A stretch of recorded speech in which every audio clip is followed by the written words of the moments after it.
Today we're going to be talking about the Mevo 4K live streaming camera from a company called Livestream. So let's talk about it. So as the name suggests, it's 4K. So what's unique about this camera is apart from having a 4K Sony sensor, it also has an inbuilt lithium-ion battery. It's Wi-Fi connected, so it's standalone, and it has an ultra-wide lens. It has an inbuilt really high-quality microphone, so you can just work on this on its own. The inbuilt lithium-ion battery will last for up to 2 hours, and also you have Wi-Fi and Bluetooth in here. Okay, the base also has a standard tripod connector, and you can remove the thread, and you can allow this will fit on a standard microphone stand. So ease of use. So the device itself doesn't have any controls other than the button on the top, and it has a light ring which gives you an indication of various statuses of the device. You need to download an iOS 9 application called Mevo, and then this will pair to this on an iPhone or an iPad. It does work on iPhone 5S's or above, and it will enable you to set the settings of the camera, the standard things, white balance, that kind of thing, and also control the camera's primary interfaces, things like the Wi-Fi and the Wi-Fi settings. And you can set this either as a Wi-Fi hotspot, or it can join your own Wi-Fi. Now, in addition to be able to stream, the camera also has an SD card slot on the camera, which is at the back. So we take the base off, an SD card slot, and they supply you with a small SD card of 16 gig, and it enables you to write directly to the card in MP4 format. You can also charge the camera via a micro USB charger.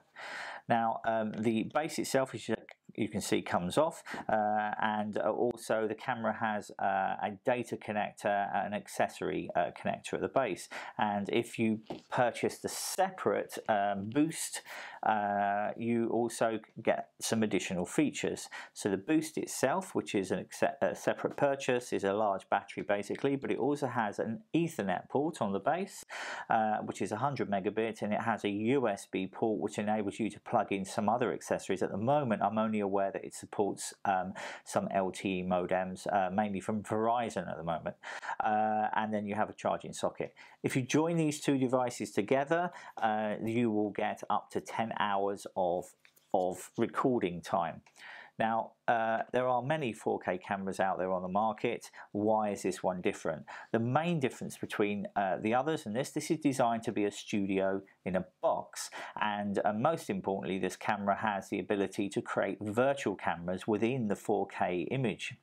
So effectively you can select zones within the image, and through software control you can either manually move the cameras, zoom in and so forth, all without this ever moving. So therefore this is a great studio in the box idea.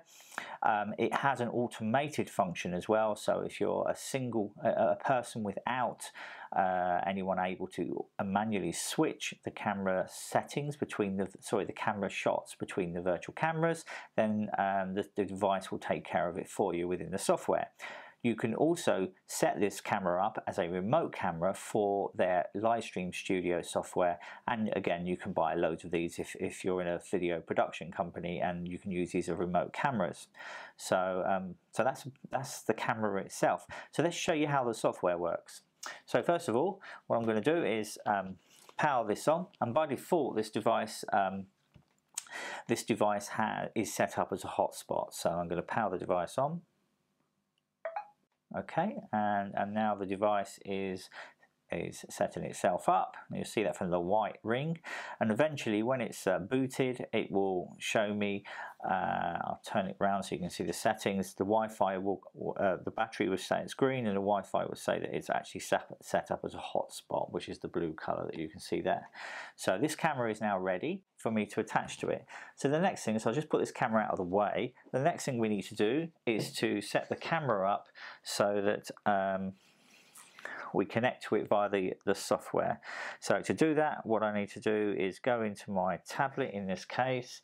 Let's just put it so it's visible, and we go to settings, and we must join the Mevo Wi-Fi access point. So we're going to connect to the Mevo, which we're doing now.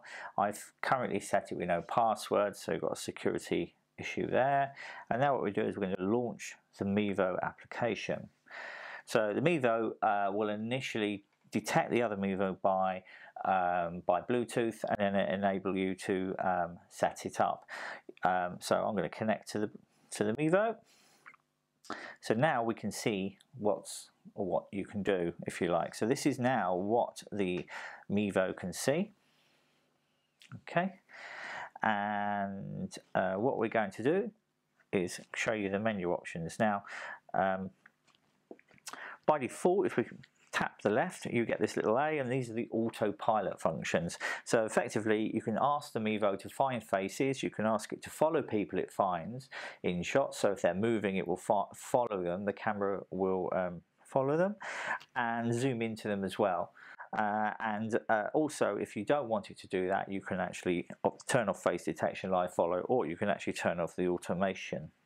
So what we're going to do is we'll leave the automation on for the moment. Okay, so what I want to show you now, if I now come out of this screen, if I'm going to show you quickly how you can use this in a real scenario. There's loads of features on this, but for now what I'll do is I'll just show you how I can use it in a live scenario. So what we see on screen at the moment is I have at the top, and this is the output window, so if I can open this up, it says a little bit, you can see the output. If we were streaming, this would be what everyone sees, and there's a tiny little audio control on the side, which you can see here, just on the side there. Now, as you can see, the camera itself is highlighting my face at the moment, and as I move, the camera will track me as I move, and then every so often, because it's on auto mode, it's going to pan to the different cameras. Now at the moment I only have a wide shot, and I also have just my face, so that's the only shots that are available. But say we were wanting to show a close-up of this item, for example, and we can create we can ask it to track this item. So we'll stick it here, and what we're going to do is we'll show a close-up of that. So if I press and hold, I now get a sort of amber box around the item, and I can now adjust what this camera is looking at. So I could say, oh, the camera's that big or that big with this box. So we're going to set it like that. And now I have a virtual camera. Now say I needed to have an additional virtual camera, I don't know, perhaps I wanted to look over here. I'll press and hold over here, and we can create another virtual camera there. And I want to look at this keyboard over here, and I'm going to press and hold another virtual camera here, and so on. So you can keep going around and making loads of cameras.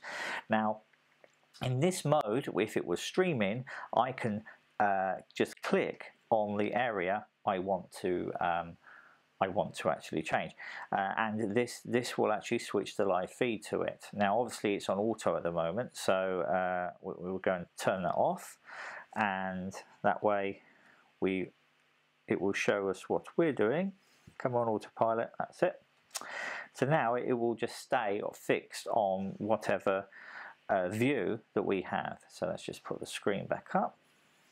Now I can, if I hold this, I can pan this over to me, and now you see the camera output here is now panning over to me, and it does this for how long I hold it on. So for example, if I want to now pan it back to this item, I'll pan it back and I'll just hold it 1, 2, 3, 4, and I'll leave go, and now you should see it's doing the move. It's taking longer because I took that long to do it. And you can do the same with any other feature. So that's a basic control on this. Now, the other thing is I could now switch over to my other item. And again, we've now got that, and then I could switch back to me. Okay. So you can switch between your camera modes, and you can see from the output that it's showing here. Now, if I now switch to the grid operation, effectively it's another way of doing the same thing. So I can now see all my cameras laid out, and I can, although I can't actually now change the zoom ratio and so forth, I can switch between them. So currently the blue bars around here, so this one's live. If I go to this one, then that one's live, and if I want to go to wide angle, which is in the middle, that's the Y angle full 4K. Now, whenever you zoom in to any of these devices, any of these cameras, then obviously you're looking at a smaller part of a larger image. So the more you zoom, the more shall we say, your deterioration of the quality. So you're moving from a 4K image to probably the lowest resolution of these boxes is 720p. So that's something to bear in mind. So, okay, so let's show you what it does in auto mode. So if we now switch to auto mode, and now remember we have quite a few cameras set up. Now in auto mode, what it's going to do is we can start off, we can push it to start off, and now the camera is now working in auto mode, and as you can see it is slowly moving through